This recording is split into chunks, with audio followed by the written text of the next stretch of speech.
Welcome to Maneuvering Music, a vocal music podcast based at Miami University in Oxford, Ohio. My name is Carrie Sullivan, and I am pleased to be your host for today's episode. Today we'll be talking about some of the most important information and advice for new voice majors in college. Being a freshman in college is hard enough as it is. The transition from grade school to higher education has never been easy. But as a voice major, there are things that you need to know that you might not explicitly be told by your parents, teachers, or mentors. I, along with my two good friends Lauren and Maddie, would like to impart some of our newly acquired wisdom about studying voice performance onto you, our listeners, today. So, that's what we're going to do. Keep listening to hear real, authentic advice from real voice students at Miami University.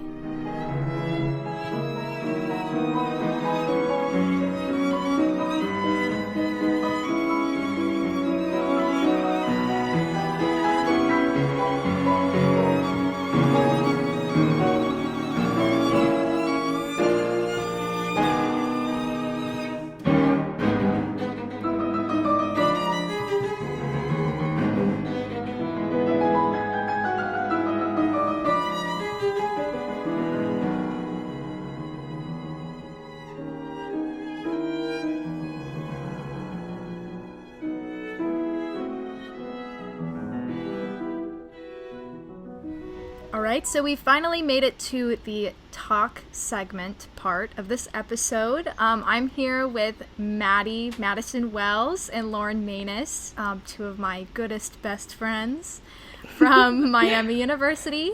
So I'd like for you two to sort of introduce yourselves for us since you haven't been on the podcast yet. And I'm going to go ahead and start with Maddie. I'll start with Maddie. All right. Hi, I'm Madison, whatever you want to call me, Wells. I am a sophomore vocal performance major with an arts management minor and a musical theater minor. I'm so excited to be here and to be talking on this podcast with, as Carrie said, my goodest, bestest friends. So yeah, let's do it. As I should be, exactly. I'm so excited. Okay, and then also we have Lauren. Hello, everyone. So I'm Lauren. I'm a sophomore vocal performance major. I have also just started an arts management co-major. Not sure if it's going to be a co-major or minor just yet. Well, we'll see. I've started it. And a little bit about me. I was supposed to be in Austria this summer, so that's fun. I was supposed to be in Italy. Oh, ow. Yeah.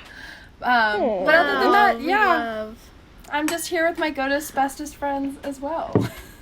Oh my goodness. Gosh, this is so amazing. Lovely. So I have a vivid memory of meeting Maddie. I remember meeting Maddie because it was the day after I moved in, and I had moved in 2 days before the official move-in day, so I had no roommates and no friends.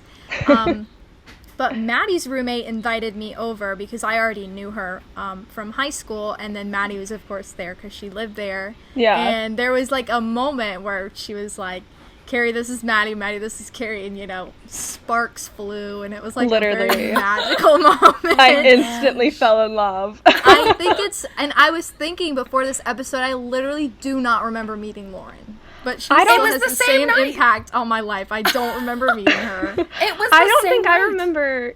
Was it? Oh, yeah, because we met at, like, all the little freshman meetings. Well, I came in. Yeah. You guys had already been introduced, and because I was living just down the hall, same dorm as Maddie. Right. Carrie was in a different dorm, and I just walked down the hall. The door was open. Y'all were being loud. It's okay. Wait, now I remember. Right. I do remember because it was very crackhead. It was very crackheadish. I blew into the room like a tornado, and we've been friends since. And then we walked Carrie back to her dorm. So we all because it was dark. Yeah. Oh my gosh, and we saw a deer on the walk, and you guys were all freaked out. You were like, I've never seen a deer before, basically. And I was like, guys, we get deer all the time in Iowa. Not me. We see deer all the time.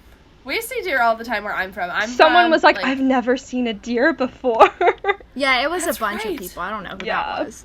Now I remember that, though. That's funny that I forgot because, like, my first impression of Lauren was, like, she is literally the funniest person I've ever met in my entire life. Like, we went back into my dorm room since my roommates weren't there, and, like, everything that came out of Lauren's mouth, I was on the floor. It was literally, on the walk back, Lauren, you said something. It was scraunty. You're like, oh, that's so scraunty. And Carrie and I were laughing so hard, and we quoted it for months after you said it, and I don't think you ever realized that we were quoting you. What's that John Mulaney bit that's like, crazy people have an unlimited amount of crazy to disperse for the world, and so it means everything to the people who hear it, but I have no idea what you're talking about. Yeah, of course. That's kind of just how it is. It really is. So, also, I should bring up that, for the viewers, I know you can't see us, but you should know, for sensory detail purposes, that we all are currently drinking tea. Yes, ma'am. I would like to narrate the fact that my tea, I'm drinking chamomile tea, very basic of me, in a clear glass that I actually got from Dollar Tree, and I'd like to know what kind of tea you guys have. Oh my gosh, Maddie, would you like to tell first? I can go on ahead. I'll go ahead. I'm drinking, it was my birthday yesterday, and my aunt got me a bunch of loose tea because I'm obsessed with it right now. And I'm currently drinking rose petal black tea.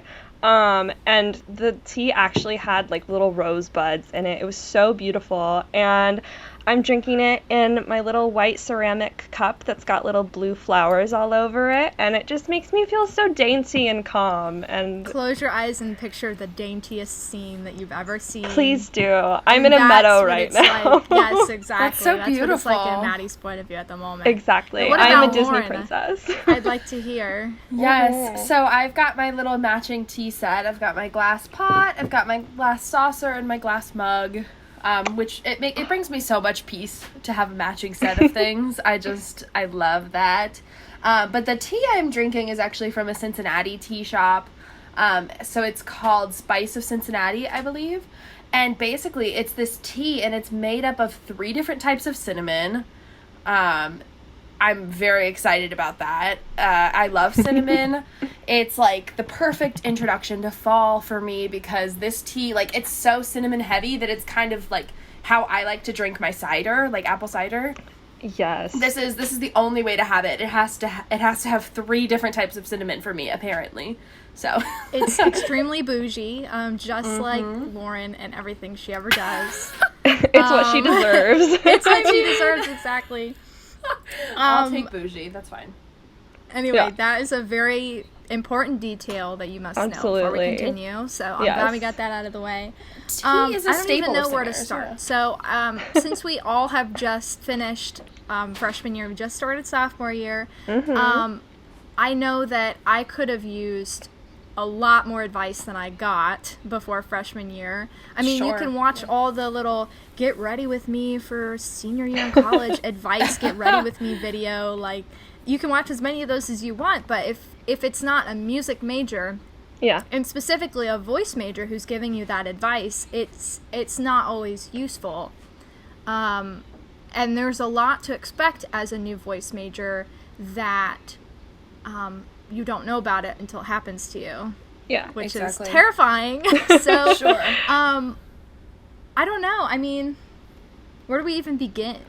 Well, I kind of want to start by for the vocalists listening, you may already be aware, depending on how long you've studied voice, you may already be aware that being a singer means taking care of your full body. It is a whole body thing. Like, your body is your instrument. So to compare it to an external instrument, a physical instrument, like, I wouldn't go soak my piano in hot coffee. That's not going to be good for it. Not that coffee's bad for singers, but I'm not going to do things that I know damage my instrument. Like, I'm not going to go out. I'm not going to, like, soak my violin in beer at a party right before a performance. Like, that is not going to give me my best sound. So, having that awareness that, you know, instrumentalists, they have an incredible workload as well. But since their instrument is external to them, they can step away from the instrument and say, okay, right now I am not a violinist, a pianist, a cellist, whatever. We can never step away from our instrument, and so we are singers full time, all hours of the day, being aware of when we go to bed, what we eat during a day that makes our bodies feel good, you know, like that additional awareness is incredibly important, especially in a college environment, because I think, I don't know, I was worried going into college that, like, the only way to have fun would put my voice at risk.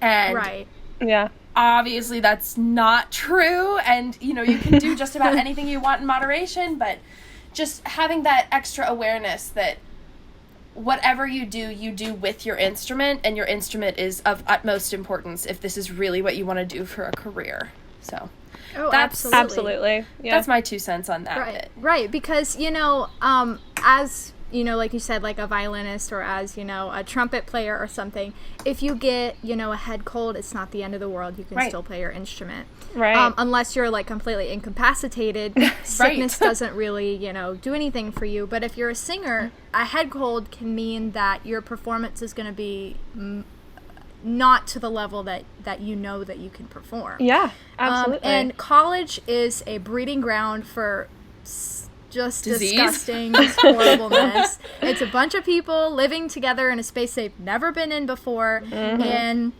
as your immune systems are getting used to, you know, the new environment, you know, the common cold, the flu, stomach flu, strep, mono, like coronavirus, like anything that you can think of is floating around in those dorms. The presser plague, Miami University students, it's not cute.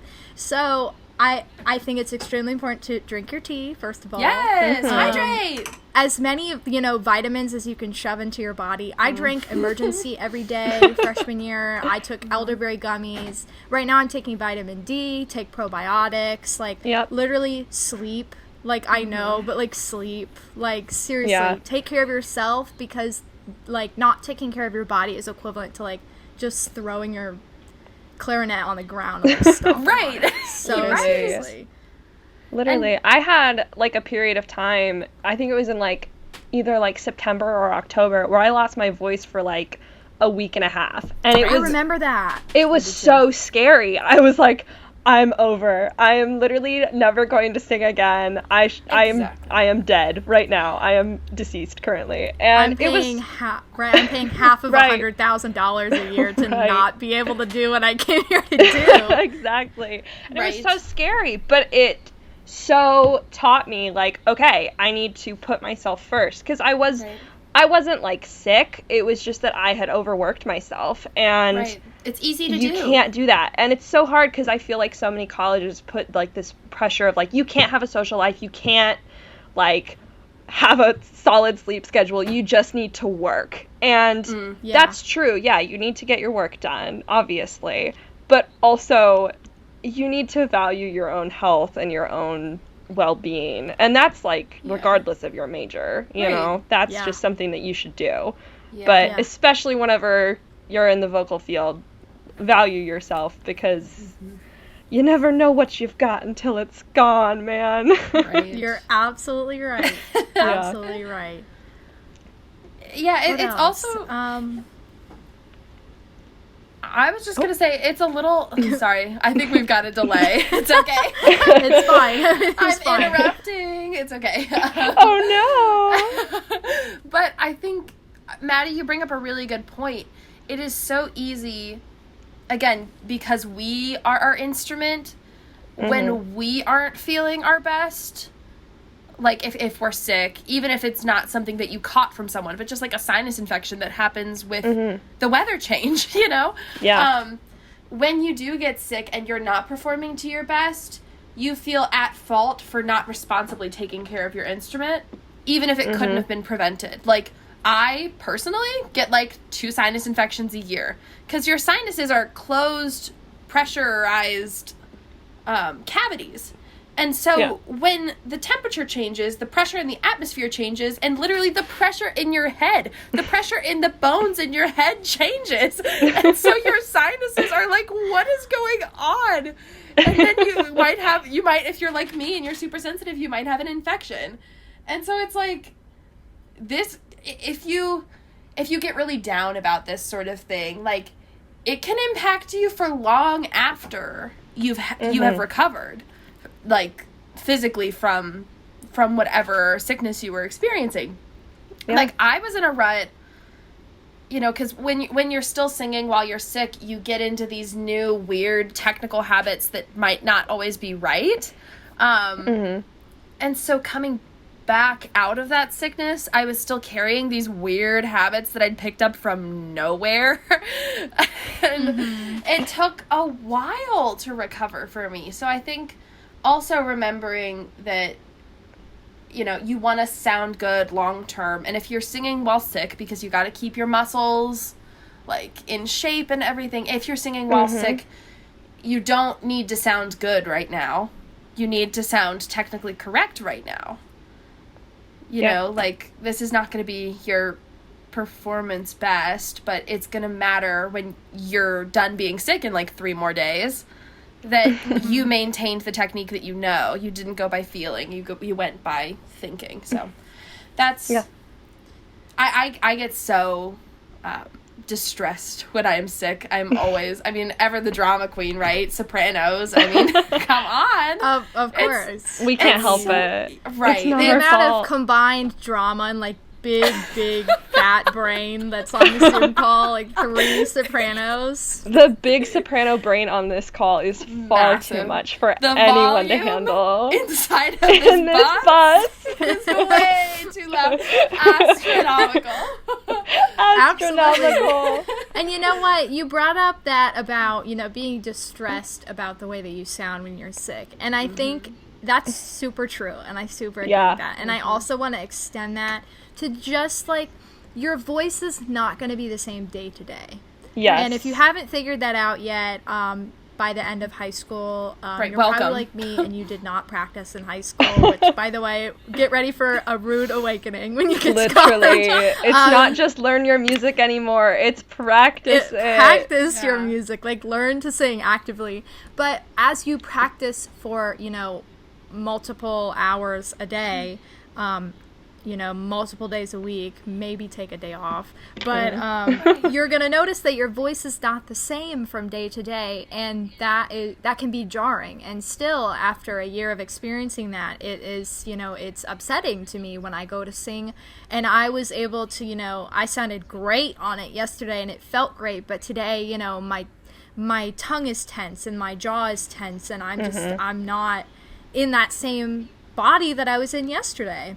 Right. It's really difficult, and you really have to, you know, if you need to take a break on that day, take the break. Yeah. You need to not push yourself just because your voice is different every single day, and you need to be easy on yourself because it's literally not your fault. I mean, if you have a bad voice day on your lesson day, it, like, feels like the end of the world. But it really I mean, does. seriously, you're going to have days where you're going to feel like, oh my gosh, I have no talent. But then some days you're going to be like, wow, Met Opera, here's my phone number. Here I feel so good about this today.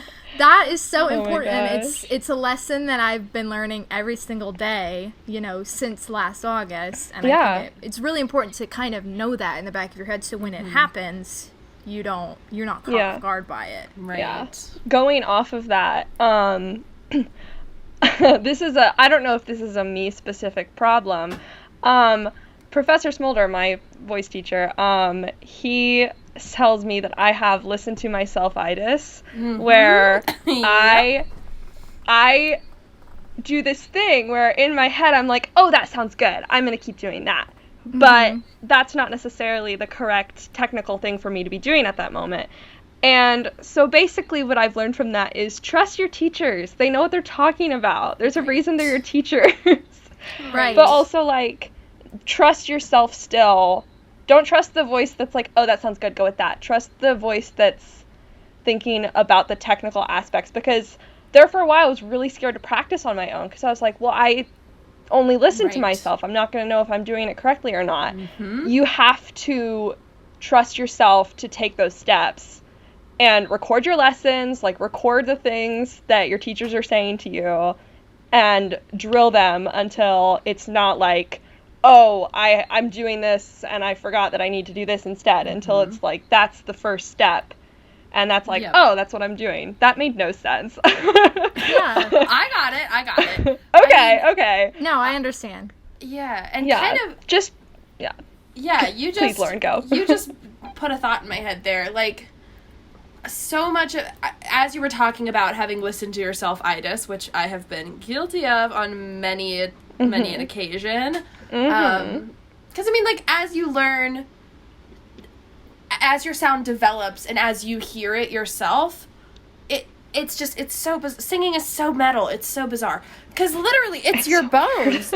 Your bones are why you have listened to yourself-itis. Like, why your would body you say is it like against that? you.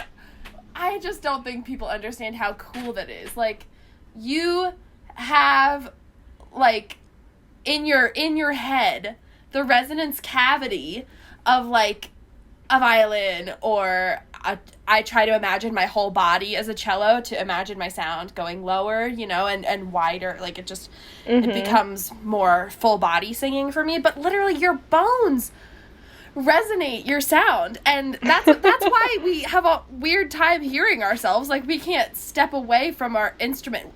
The instrument is resonating right next to our ear, so of course it's gonna sound different from forehead to ear than mouth to 20 feet in front of you. Of course it's gonna sound different. People are like, just stop listening to yourself. And I'm like, I'm sorry, let me detach my forehead from my ears. Oh my God. I'll put it somewhere else. Let me just astral project every time I sing. Yeah. Anyway, so that kind of vulnerability to trust that, like, okay, here's this teacher. And I mean, I knew my teacher from high school. I've been studying with her since I was a sophomore in high school, Dr. Acord, and I have developed an incredible amount of trust with her. She is why I came to Miami, among, like, other things like the community and everything, but really it's Dr. Acord. Right. So you have to have that fundamental level of trust with that person. And for the freshmen who are coming in who don't know their voice teacher, your voice teacher is going to give you, like, a to-do list of things that they see that you have the potential to fix in the near future, and your mind is going to be blown.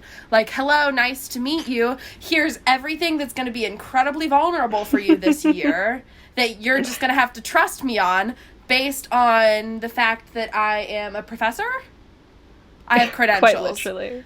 You are going to have to abandon the knowledge that your ears... Like, your ears pick up information. You are going to have to abandon them and learn to project, like, the object of your listening to 20 feet in front of you. You have to hear it in the room instead of in your head. So you have to listen past the resonance chambers and go further. You have to learn how to do that. And again, so nice to meet you. What's your name again? Just kidding. Our professors are great with names. But it's like... Our professors are amazing. PSA. But just like, it just reminded me that so much about technique development is personal growth. Like... Oh, absolutely. You learn so much because singing is such a vulnerable thing. Like, you're opening up your expression, like, on a base level. What being a performer is saying, hello, here I am, a person, and I'm going to show you the range of human emotions in my performance today. You, the audience of, I don't know how many people, like, upwards of 500,000 of people. And, you know, so that by itself is already vulnerable. Just the bare bones, literally what performing is. But then, from a performer's aspect, to think about how vulnerable technique is, like, the emotional fortitude that studying voice can give you if you let it is immense. Like, it's crazy. And you listen to these interviews with divas like Renee Fleming, who have absolutely made it, and she just sounds so level-headed and just knowledgeable about herself and the world, and just very, like, I don't know, like, is it observant? Is it, like, I can't even place it, but it's really profound, the knowledge that you can acquire from just learning vocal technique. It's crazy because you learn so much about you and what your limitations are, and you get past them. It's crazy. Anyway, right. Yeah. Maddie, were you going to say something? I was just going to say, kind of going off of that, I feel like the transition of I'm a senior in high school to I'm a freshman in college is so prevalent in the vocal, like, community. You know what I mean? Yeah. Like, and I know exactly what you're about to say, too. Yeah, because for a lot of people going into vocal performance, they were like, oh, I've been the lead in the musical, like, all 4 years of high school, and I've been doing solo and ensemble. Is that just an Iowa thing? Do you guys have solo and ensemble? No, we have solo and ensemble. It's just not a big deal here. Okay, well, I did solo and ensemble. I don't speak choir. I got a Division 1 or whatever.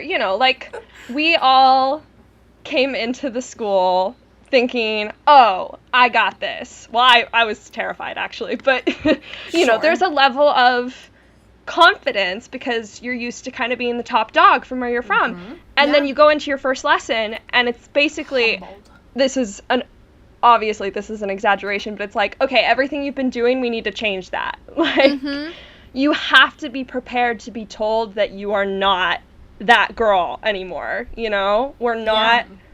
We're not on the same level anymore because we're advancing further, We're learning how to be the next best version of ourselves, always. And the transition... Ooh, my tea almost spilled. The transition...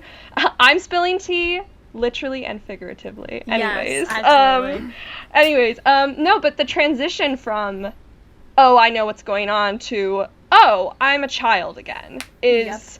very intense the first week or so, and it's an easy adjustment because everyone at school is so nice and caring, and the teachers are all so nice and caring, so it's not as bad as I'm making it sound like it is, but it's something that you should be prepared for. Right, and it's very jarring, and it happens to everybody because excuse me. So you come in to college, like you said, having been the top music student in high school. But you get to college, and everybody was the top music student in high school. Yeah. That's so you've got a bunch of top music students in high school who are now in college, and at first that can be very deflating. I know that I definitely had a very large ego and a very big head from the way that I was treated in high school. But then I got to college, and it was like, everybody was nice, but it wasn't like, oh my gosh, Carrie, you're so amazing and so talented, and please wash my feet, that kind of situation. Oh my gosh. And at first it's very jarring, and it can deflate your confidence. But what you have to remember is you're here, like Maddie said, you're here to advance.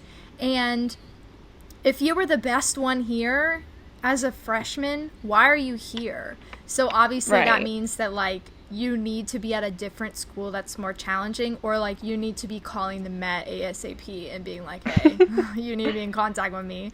So I mean it's okay to be really, really good at a high school level, and it's okay to be at the top of your music program, as long as you don't let that kind of ruin the first several weeks of your college career because you feel like, I'm so behind, I'm the worst, what happened? I used to be the best, I want to go back, because that's just not realistic. Well, and I would say, I mean, of course, again, just a third affirmation of, we all loved being the best in our high school. It's great. It's great to win high school competitions and to go to all these high school institutes. But actually, something that was said at the Schmidt Vocal Institute, I went 2 years, and I can't remember which year they said this, but one of the people that we had in said something, and it has totally stuck with me, and it's that you should be worried if you are the best at something, because the people who are the best at something get comfortable. So I kind of think of that, and it's no matter where you are in your vocal progression. So say you're a senior in high school, and based on what everyone tells you and what all the competitions tell you, based on that, you are the best. What that phrase to me means, don't get comfortable, don't get comfortable. It means being aware that people are going to come to competitions to beat you because you're the one to beat. So if you don't win, it was yours to lose. Like, it was within your reach, and someone outsang you that day because they knew, oh, she's going to be here or he's going to be here. They are going to be a force to be reckoned with, and I also want to be that force to be reckoned with. So if you get comfortable and you're not aware that people are coming up behind you all the time, people are always growing because people are intelligent and just wonderful, and they want to grow too. Yeah. If you are so confident and you don't see any other competition in front of you, then you need to run faster, you know, because they're coming. Mm-hmm. But you gotta keep going. And I think that mindset makes that transition to college freshmen more settling, because it's like, okay, I can see everyone that's in front of me. I can see that there may be people behind me, whatever, they're high school seniors, but I'm just running this marathon, because the career of a singer is a marathon, not a sprint. Wow, that was poetic. Wow, what a beautiful conclusion. But yeah, I mean, like, it's just reassuring, because it's like, wow, I see them. I see that soprano that I feel like I could be someday. I want to be that as soon as possible.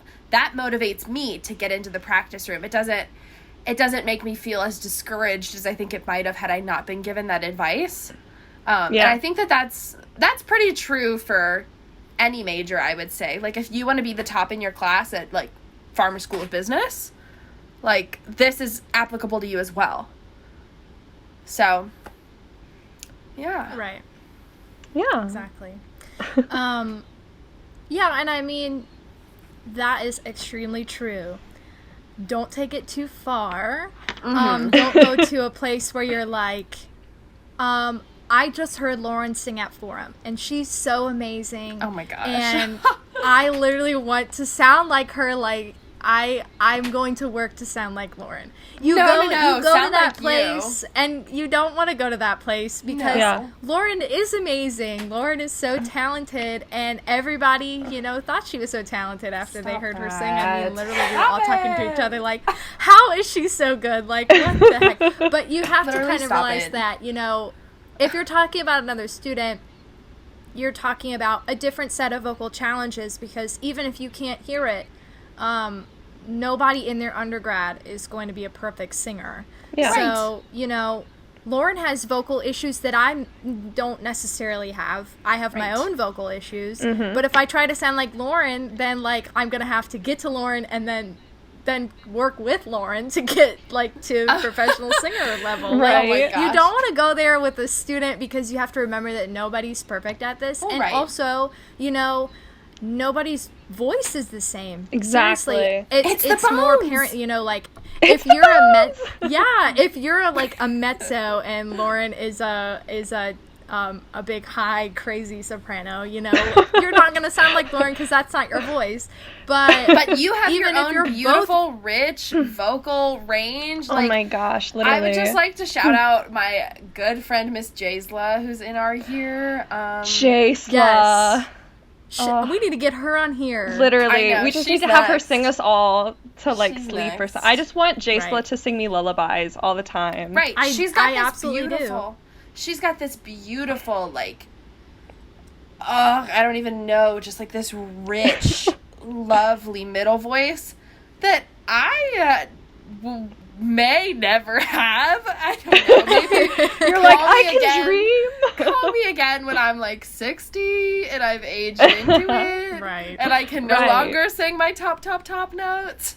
But until then, I'm just going to be, like, in awe of her technique, and that's really what I meant, like, listening technically rather than for quality. Like, wow, I love the ease with which she does this. Technically, I can focus on these things here to, like, I can talk with my teacher and say, man, I really loved the way, one of your students or one of the other students in the department sang this. I would love to be able to sing like that. Are there any technical tips for that you could give me to help me work on that aspect of my voice, whether it be coloratura, middle voice, whatever impressed you? Because, I mean, these are all skills that each singer will acquire. But again, since it's the bones, every singer has different bones. It's like, it's like you can compare two violinists. You know, you can compare two pianists because the instrument that they're playing on is constant and the musician varies. So you're listening for different things. You're listening for how they work with the same materials. Vocalists, there's like no way to compare vocalists because we all have like, it's not just your face bones that I was talking about earlier. A little technical lesson for everyone. It's literally like the size of your lungs. It's like your rib cage. All of this determines like your whole build determines how you sing. Because your chest cavity is a resonance cavity as well. So you could be like on the more petite side and have these like beautiful silvery notes. Or if you're not that and you're like Joan Sutherland, like Miss 6'2", like massive rib cage, like that sounds weird, but she's got like great, long phrases. Like they're just different and they work with what they're given in equally impressive technical ways. Yeah. So it's like there's no comparing that, but if you hear someone and they present something that is impressive to you and that inspires you to work on that aspect of your voice, then that's always going to be a positive thing. So, and reframing and clarifying. Yeah. Yes. And I mean, there's like a reason that there's so many different like Fach types. Like, we're not all meant to sound the same. And like the opera world has built itself so that we all don't sound the same. And exactly. It's awesome because it's you're literally just focusing on you. It's so freeing. How can I be the best Maddie that I can be? Because I don't need to worry about being the best Carrie. I don't need to worry about being the best Lauren because we have different voice types, you know? Like, we're not going to be fighting each other for the same role because there's plenty of roles to go around because Fox are just crazy. Right. Exactly. And we also can fit all three of us into any opera. If you give us an opera with at least 3 female roles, we will cast ourselves. Literally. I was watching Rosencavalier and I was like, oh, yeah, Carrie, Lauren, and I, we got this. We just need, like, one guy to play the gross dude, and then we'll be done. We can do Rosencavalier. That's it. So we're going to open our own opera company where we star in all of the operas. The name of this opera company is It's the Bones. The Bones Opera Company. The Bones Opera Company. Oh, that sounds so mysterious. Does that mean we have to do, like, all steampunk-themed productions? Like, is it all gonna be like dark? Somebody's got some good ideas. I mean, I think that we just absolutely have to do it now. I don't think we have a choice. Anyway, the Bones Opera Company, pending. Coming to an opera house near you. Oh my gosh. Anyway, that's so funny. When we're all graduated and we don't know what to do.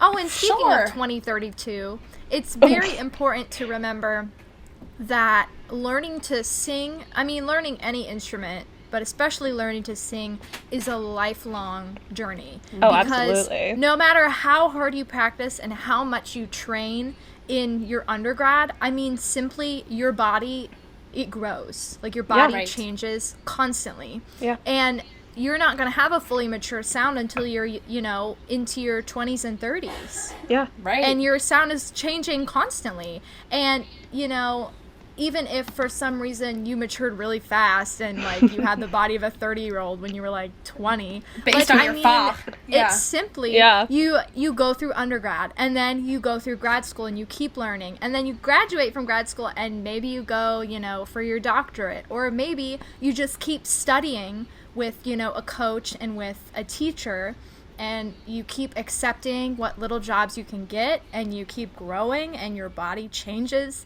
and then eventually you're singing at, Austin Opera or, the Lyric or whatever.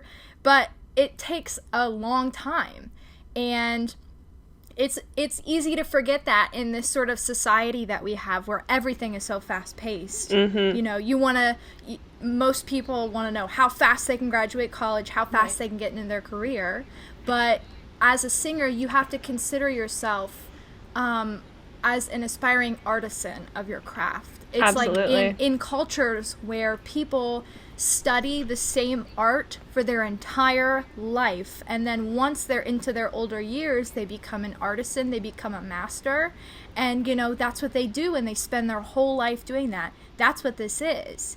It's a very old art form. It's a very old way of expressing yourself. I mean, humans have been doing it since the beginning of time.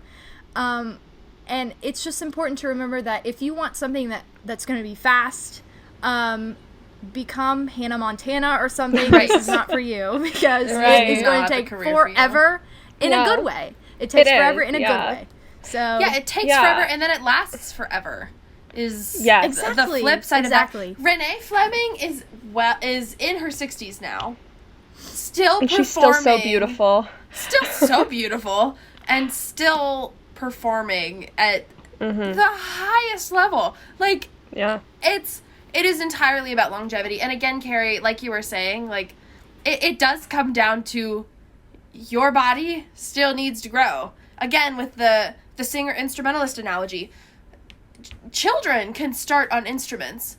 There are lots of people who start their kids on piano at like 3 or 4, and they can work with that as they personally grow, because the piano's staying constant. So they just have to develop muscle memory that way, because really being an instrumentalist or a vocalist, it in its basic way is about muscle memory, because our vocal cords are muscles as well, and instrumentalists use, I don't know, like they do like you can't see it, violin but motion for the I'm doing the violin.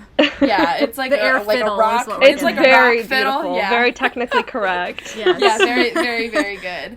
And so they can grow with their instrument, but because our instrument is never done changing and growing, we have to give it a little bit of grace. And it's easy to see instrumentalists who are at a comparable age to us, who have reached a different level of proficiency on their instrument than we have ours.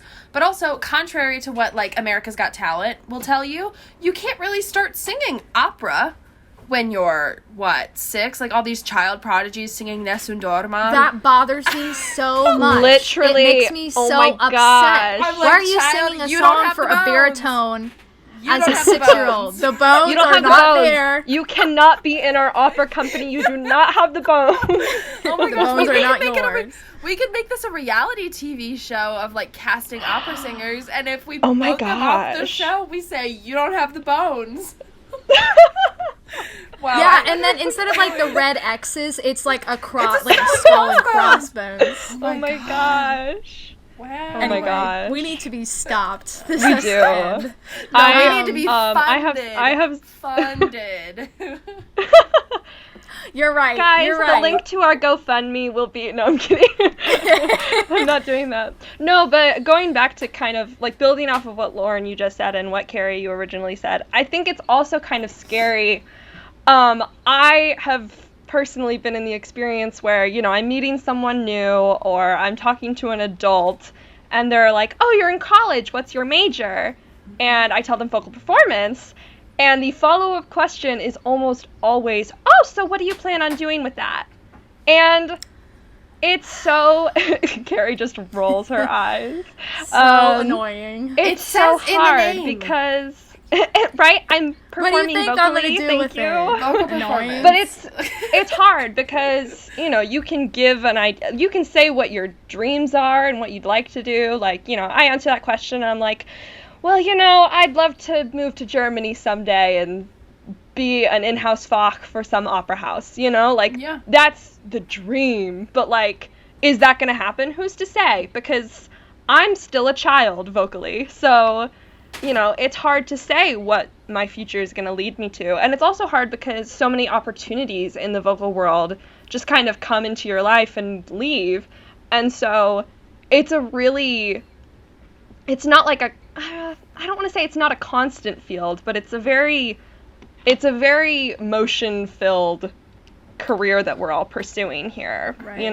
It's not easy to be like, well, I'm doing this and that's the end goal, because there is no end goal, really. You're just kind of singing because that's what we love and that's what our passion is, and we don't really care where it takes us. We just want to keep doing it. Right. And I mean, kind of, not really contrary to what you're saying, but I guess additionally, because it is difficult to predict. It is a difficult to predict field. Yeah. So you have to be flexible, for sure. But I would like to reinforce that you said it's pretty well constant, because I can definitely agree with that. Contrary to popular belief, there are, I would say it may be easier to become an opera singer than to become any other kind of, like, popular singer. Because absolutely. the music that's, and I think when we say vocal performance, if you even, sorry, let me slow down. When you say vocal performance, I think a lot of people assume you're going to be trying to get a lot of gigs spontaneously on the weekends at bars or whatever, which is also such a fun career path, and I've been given the opportunity. Extremely so valid. Right. So been valid. given the opportunity to meet a lot of the vocalists at a different program who are so good at what they do and are like singer-songwriters, and that's a whole other conversation. But it's incredibly doable. It's just more constantly changing throughout your lifetime, throughout your career. The rep you're going to be singing is a lot more dynamic throughout that career. So in that way, I think a lot of people think that being a vocalist is unpredictable.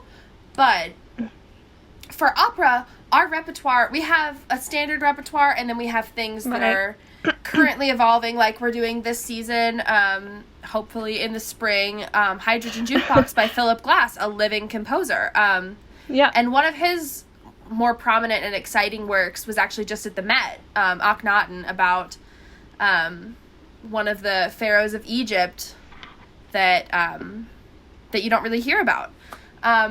So yeah, Philip Glass is incredibly prominent right now, and he is alive to continue writing more works. So in that way, our repertoire is constantly changing, but I don't think people who ask those sort of not ignorant, but I guess ignorant questions about what do you plan to, uninformed questions about what do you plan to do with that, I think don't realize how prevalent opera has been, if not at the forefront, at least in the background of their lives. How many soundtracks have you listened to for movie scores that include classical music that require a singer? Like, there is I would just like to point out for singers. I would like to point out that in the old school Barbie movies, there are so many classical music examples used. Just throwing that out there. Barbie Swan Lake, hello. Oh, gorgeous. Literally called Swan Lake, like literally, anyway. it's just Tchaikovsky, the whole movie. Yes. And that's valid, and I appreciate that's so valid, and we stand. Even Disney, like Sleeping Beauty, her name was Maria, it's Maria Costa, I think. Is that right? I think know you're her right. last name's Costa, but I think it's Maria. Anyway, wow, it's Marie brain. Or Maria. It's M something. She is M Costa, and she is an opera singer. So it's like, it's all over the place. And I mean, even in The Godfather, like, they'll play that, like, O mio babbino caro in the background to invoke a certain feeling in you. It. Because you know that track, and you, in your bones, you know what that song means. Even if you don't speak Italian, you know what it means. It's the bones. It's the bones. You feel it in the bones. Know it. Absolutely. You know it in the bones. And the biggest bone of all. The bone that matters Your heart. most. Your Carrie's just going to her heart. Carrie, is your heart of bone? Do we need to do something? It feels like cool it band is name. sometimes. Oh, baby. That would be such a cool band name. Heart of Bones. Oh, whoa. Wait a second. Now I'm just, wait, no joke. That's the name of our first opera. Our first opera, Heart of Bones. No, Lauren, that's what you need to name your operetta about. Oh my god. Wow. Lauren's writing an operetta, just a PSA. Yeah, this started in our lyric diction class. Because it turns out learning lyric diction your first semester freshman year, when you start with English, just because you already fluently speak that language does not mean you know how to write it in the International Phonetics Alphabet, IPA. It really doesn't. We learned that so well. We actually don't know how to speak English. So. We don't know how to speak English, so we bumbled around with these, like, the IPA is like a series of new letters that represent sounds that are more clear than our language makes them. Like, often, yeah. I'm trying to think of an example. It's like the proper way to say everything. It like the proper removes, way to say everything, right? Because like your own personal voice, basically. Right. And in the alphabet that we know, like an A vowel can have several different ways that you pronounce it, like spelled out. There are several different options for how that can be pronounced. Listener, think through, this is your homework, think through a couple words that have different A vowels, like awesome versus map versus, you can do the rest of your work. I'm not doing your homework for you. But, just think about that. Like, so that's what we do. International Phonetics Alphabet, that's how we have such good languages across the board, French, German, Italian, sometimes Czech, like there's all kinds of things you're going to be singing in. Latin, for sure, potentially Spanish. So this is how we learned those dialects. So we started in a language we were comfortable with, and we were not good at it. We were so bad. We were worse with English than I think we were with any other language. Yep. I agree. Yeah, because it's hard to translate. You're essentially translating a language that you already know into a series of letters that are entirely unfamiliar to you. Yeah. So it's like you've never processed a language this way before, and it's hard because you've already processed English. You've spent, 18 or 19 years learning English however you have, and now, in your first semester of lyric diction, they're saying, here's how we would like you to learn English. We're going to spend, 2 months on it. And you're not good at it. You're not going to be good at it. Once again, going back to the abandon all that you know. You are now a college freshman. You don't even know English anymore. Right. Exactly. So for time constraint reasons, oh yes, I'm going to bring this discussion to a soft close. Ooh, I'd like to give everyone the opportunity to provide some brief closing remarks, just a little sprinkle of something that you feel like is valuable. Myself, I would say go to therapy. Your school probably has counseling. Take advantage of that. It will help. Period. And don't try to overload yourself too quickly because things are a little bit heavier than you think that they're going to be. But also, don't hold yourself back just because you're afraid they'll be too busy. If something's too much, take it off. Yep. Go too much before you go too little. And take advantage of everything that's put your way. So that's what I would say. All right, I'll go next. I would say don't panic and don't be afraid to reach out to people. Like, everything is gonna, especially in the first couple weeks, everything's gonna feel like it's just coming at you and you don't know what to do with it. We're doing online classes right now. We just finished up our first week of online classes, and I'm kind of back in the mindset of little baby freshman Maddie, as if that was so long ago. Right. But I'm in that mindset again where I'm like, oh my gosh, I'm overwhelmed. I don't know what to do. This is all so much. It's gonna be fine. You're gonna get in your own little groove of it. You're gonna adjust, and it's going to be okay. And hey, if it's not, this university, and I'm sure whatever university, dear listener, you are going to, has so many amazing people that are going to be there for you if you need them. The support system that you can get in college is so incredibly important because they're all going through the same thing that you are. Everyone is experiencing what you're experiencing. If not, if they've maybe got a little bit of differences, that's okay. You're all still college students and you're experiencing all of this. Yes. And they're going to be happy to lift you up and support you because they know that someday you're going to be there to do the same thing for them. So find yourself a good group of people like Carrie and Lauren. And but seriously, have people that you know will be there for you and who you can be there for, because that's so important. And I am such a believer that relationships are the most important thing that a person can have. So yeah, hold the people you love close to you in a socially distant way, I guess. Sure. Yes. And Maddie, I'd like to point out, I've been thinking about this the entire time you were talking. The first two words that you said were "don't panic." And there's a Coldplay song called "Don't Panic," and the first lyric of that song is "Bones." Oh my gosh, you're kidding. No, I'm not kidding. Oh my gosh. Anyway, it's a really good song. Listener, if you've never heard "Don't Panic" by Coldplay, Bones, you should listen to it. Anyway, Lauren, take it away, buddy. Oh my Sorry. gosh. I would first like to start by apologizing for all the bones. But, you came to this podcast to hear a little bit about opera, and I hope you got to pick each of our big soprano brains on all things freshman, all things college. But kind of, if you tuned into this podcast, you probably want to know a little bit about opera. So I am going to issue a challenge, maybe a little bit of homework. Listen to something in the opera repertoire that you haven't listened to before. If you have no idea where to start, I highly recommend anything by Puccini. That includes like Madame Butterfly. That includes La Boheme. I mean, you can look up all the operas Puccini has written. I would say that they are wonderful introductory pieces. Carmen is another one because you know a lot of the pieces already and you don't know that you know it. I'm trying to think. Rosenkavalier, another great one by Strauss. So beautiful. So there's a lot of stuff out there. Pick a language and look it up. I mean, you don't have to watch it, although I find that the Met Opera's live streams are incredible and incredibly engaging. Beautiful costumes, beautiful sets.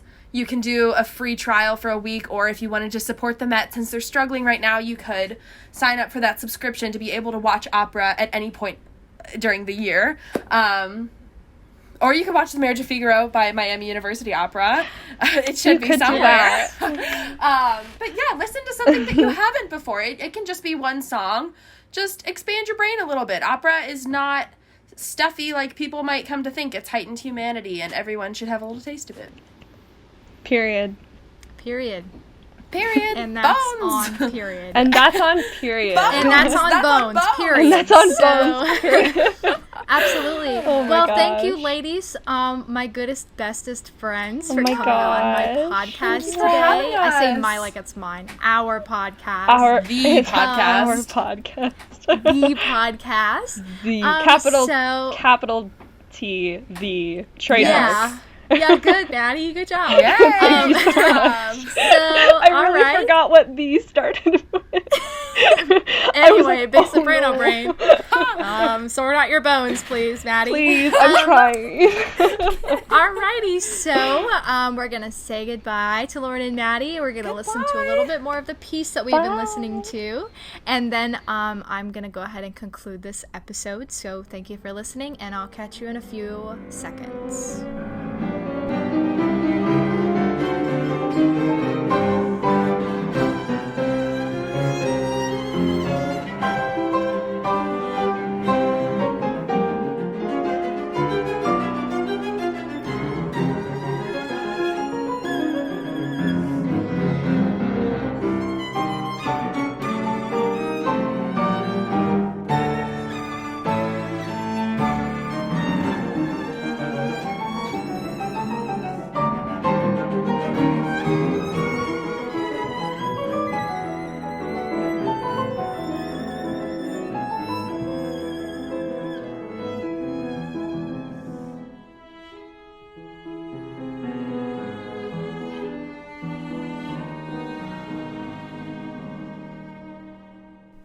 Thank you for listening to this episode of Maneuvering Music. We hope we have calmed the anxieties of any new voice students who may be listening and taught a thing or two about the study of vocal music to anyone who needed to hear it. A special thanks to Maddie Wells and Lauren Manus for appearing on today's episode and lending their big soprano brains to our discussion. The music featured in today's episode has been Piano Trio No. 1 by Brahms, performed by the Claremont Trio with Emily Bruskin on violin, Julia Bruskin on cello, and Donna Kwong on piano. We would like to thank them for allowing the use of their beautiful recording in this podcast. We hope you have enjoyed this episode. My name is Carrie Sullivan, and this has been Maneuvering Music at Miami University.